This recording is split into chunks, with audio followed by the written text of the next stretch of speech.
On the afternoon of Saturday, June 13, 1998, Wollongong police inspectors were summoned to the home of David O'Hearn, a 59-year-old shopkeeper in Albion Park of New South Wales.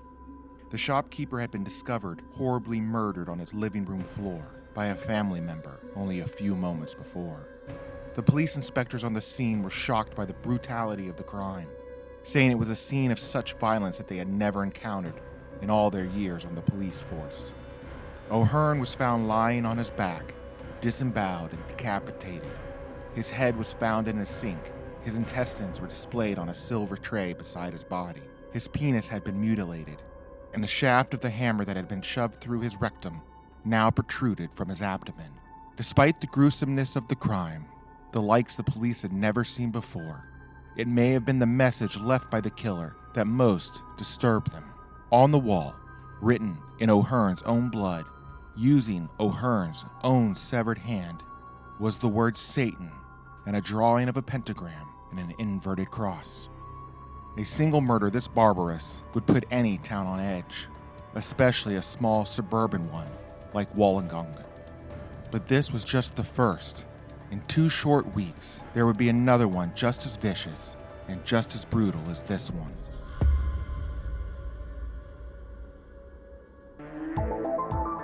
In recent years, news media has begun to reevaluate and deconstruct the Satanic Panic, a bout of mass hysteria that afflicted the United States for over a decade. But what if it wasn't just hysteria? What if some of it was true? Ritual Rewind brings you into the darkest corners of the 1980s, uncovering the crimes, conspiracies, and occult fears that shaped a generation. Tonight, we rewind it back to the tail end of the Satanic Panic and dive into the murders of David O'Hearn, Frank Arkell, and Jack Van Krevel by siblings Mark and Belinda Van Krevel. It's the case of the devil and the Sibling Satanists. I'm your host, Drew, and you're listening to The Ritual Rewind.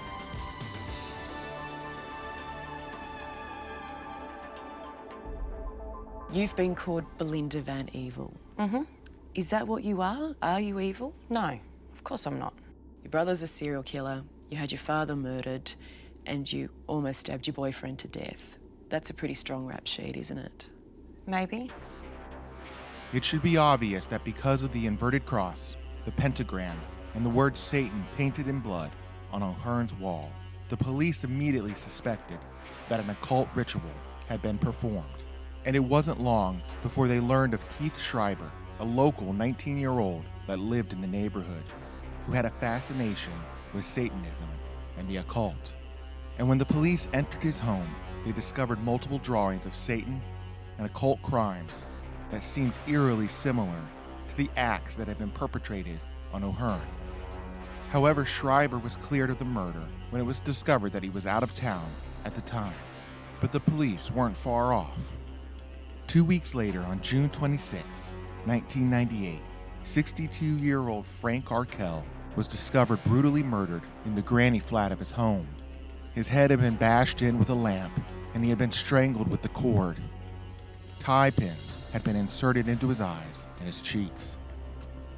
Unlike David O'Hearn, who had lived a fairly quiet life, Frank Arkell had been in public service for over 2 decades, serving as Wollongong mayor from 1974 to 1991, and as a member of the state parliament until he stepped down amidst accusations of pedophilia and possession of child pornography. It had long been rumored that Arkell had a fondness for young boys, and police wondered if one of them came back for revenge. But the accusations didn't become public until 1996, after an investigation into police corruption by the Wood Royal Commission had uncovered conversations between Arkell and a retired judge, David Yeldman. Yeldman committed suicide shortly after the accusations became public, but Arkell denied the allegations and lived in hiding until his death. At Arkell's home, a pair of bloody pants and boots were found, and when revealed to the public, a young woman came forward and claimed that those articles of clothing belonged to her boyfriend, Mark Valera. But before the police could seek out and question Mark, he arrived on their doorstep and turned himself in. He claimed the devil had made him do it. Is there any reason why you did it? Why I killed David Owen? Not really, no. I mean, I was angry that day, but no particular reason, no. I had in my mind that I wanted to kill someone that day. Mark Valera was born Mark Van Krevel in 1979. He would later change his name to break away from the extreme violence that he associated with his father, Jack Van Krevel. Growing up, Mark suffered from a learning disability, which included a speech impediment. And according to both Mark and his sister Belinda, they suffered years of physical and sexual abuse by the hands of their father. Jack would frequently tell Mark that he wasn't his kid and he didn't want him. Jack was even alleged to have held a gun to Mark's head and threatened to blow his brains out. Belinda said Mark copped it the worst. But whenever I would step in, I'd cop a flogging as well. Mark also claimed to have been sexually abused by his father starting at the age of 7. It began with fondling of the genitals, then progressed to fingering of the anus and oral copulation, until finally it reached forced sodomy. But this depiction of Jack was disputed by some of those closest to him. According to a longtime friend of Jack's, Ann Stafford, Jack was a hard-working immigrant who was responsible for construction of the new suburbs springing up along the coast of Wollongong. Jack had raised his 2 children alone because their mother, Elizabeth, had abandoned them when they were only toddlers. Stafford claimed to have babysat the children often and had seen no signs of physical or sexual abuse.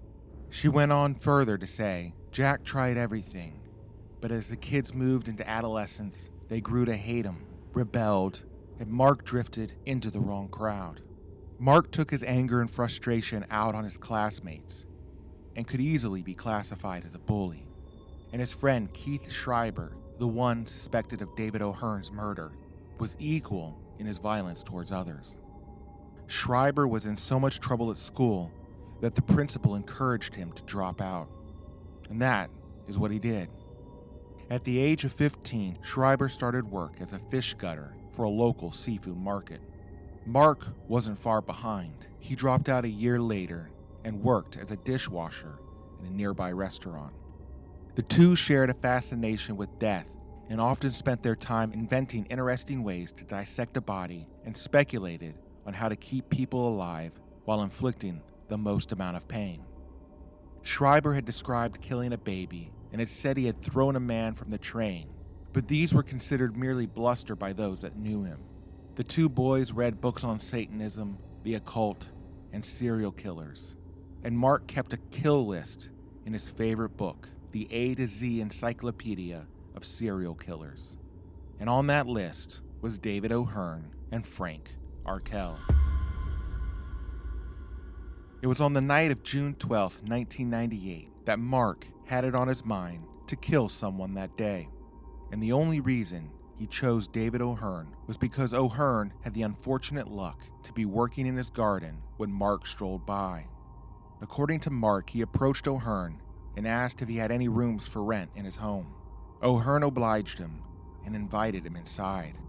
And when O'Hearn turned his back on Mark, Mark struck him in the back of the head with a wine decanter.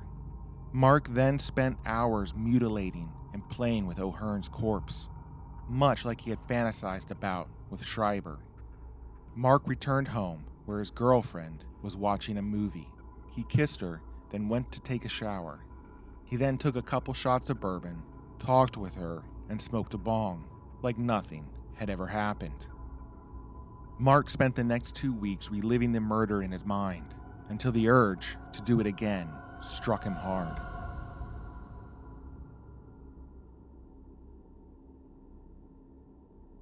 What was the purpose of washing the blood off his head? I was gonna keep his skull as a trophy, but then they said stuff it. Your brother bashed Mr. O'Hearn to death. He then mutilated his body. He even cut his head off as a trophy.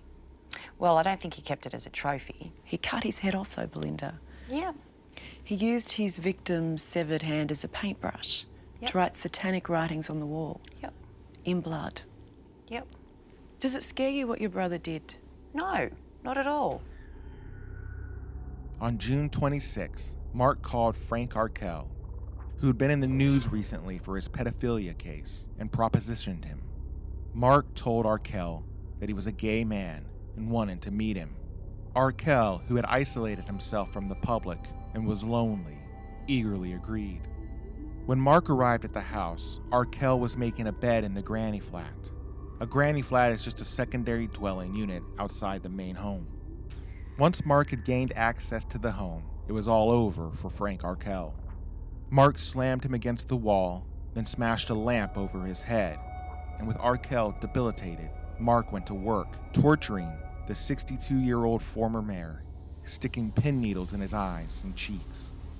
At the trial, Mark used a controversial defense of homosexual advance, which basically laid the blame of the murder at the foot of the victim, claiming that their romantic or sexual advances had incited the violence.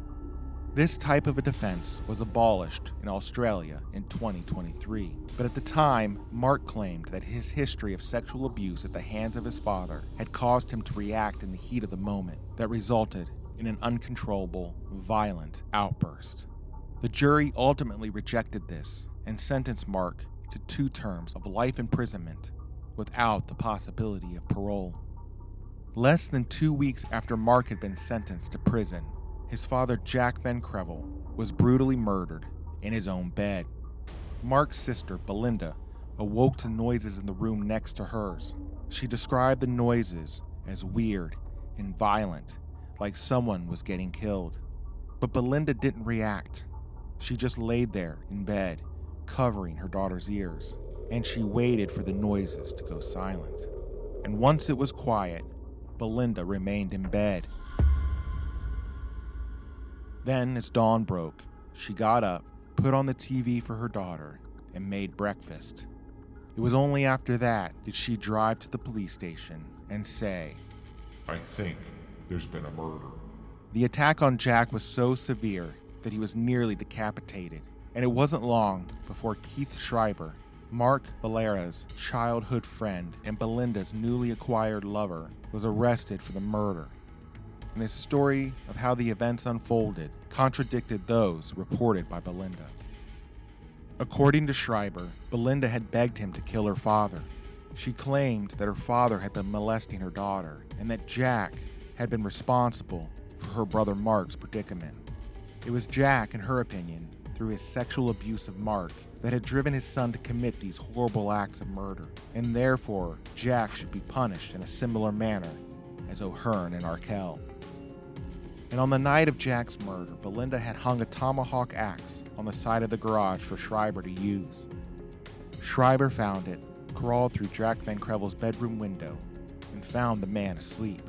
The plan, as devised by Belinda, was to hack her father into bits and throw him into the Camia blowhole, which is a geyser along the coastline of South Wales.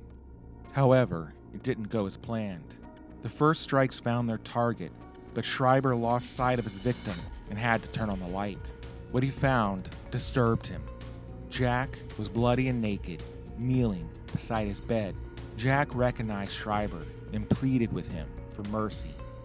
And for a moment, Jack thought he had found it because Schreiber retreated from the room, but only to return with a fire poker a few moments later. Schreiber exclaimed, I told him this is for Mark. Pedophile bastard. You'll never molest another kid again. Schreiber hit Jack in the back of the neck with a poker several times until he heard the neck crack. Then he took a knife and stabbed Jack's neck to expel air from his lungs. Schreiber described the attack to police, saying, I just wanted it to be quick. I said, die, you fucker. Hurry up and fucking die. But the fucking prick wouldn't die. Afterwards, Schreiber and Belinda took turns carving up the body. They cut Jack's right leg, cut down his spine, and cut along his butt. It was just as violent, just as bloody, and just as sadistic as the murders of Arkell and O'Hearn. Belinda told police that her father Jack had been molesting her daughter, like he had done to her and to her brother, and that she had only wanted it to stop. But police didn't believe her. Instead, they believed the motivation was hate and greed. Belinda knew that she and her brother were the sole beneficiaries of her father's estate. though she denied this. Belinda showed no remorse or sadness for her father's death. In fact, while Schreiber sat in jail, she wrote him love letters, stating, I'm happy, except for the fact that both you and Mark are in there. I miss you heaps. Schreiber was found guilty of the murder of Jack Van Krevel and sentenced to life in prison with the possibility of parole. Belinda was sentenced to 6 years for the participation in the murder and was released in 2007. But that wasn't the end of Belinda's troubles. She would soon earn the moniker of Australia's most evil woman. In July 2013, Belinda, in a frenzied state, stabbed her boyfriend, Marshall Gould, 6 times in the neck, leg, and arms. Gould remembered the moment. I just remember her eyes, they just went black. Just went like that. It just, the colour of her eyes just disappeared like that. It was just black. She just started belting straight into me and telling me she wanted to kill me, and I couldn't work out what was going on. And then she ran to the kitchen and she grabbed a knife and she came running out of the kitchen. She said, she just started with, I'm going to effing kill you, Jack. Jack? Jack. The name of her father? The name of her father. When Gould was able to seek medical care, he told officials that he had been mugged by 3 men because, according to Gould, he loved Belinda too much to report her for the crime. But eventually, Belinda was arrested and again imprisoned for the attack. And again, she was released. And again, she stabbed another boyfriend. In 2023, Belinda believed that her boyfriend was sleeping with their neighbor in their apartment complex. As the argument escalated and his denials increased, Belinda struck him with a bottle of liquor. Then, as he lay writhing on the floor, Belinda walked into the kitchen, grabbed a knife, and returned. She stabbed him multiple times and left him for dead. Her boyfriend attempted to call police, but Belinda took his phone away. So he crawled into bed, thinking he was going to die. Belinda again pinned him down and stabbed him, screaming, You can't get anyone better than me. She was sentenced to another 6 years of prison. Thank you for joining us tonight on the Ritual Rewind. I'm looking to grow this podcast, so if you like it, please rate it and review it. If you're listening to this on YouTube, give it a like and a comment.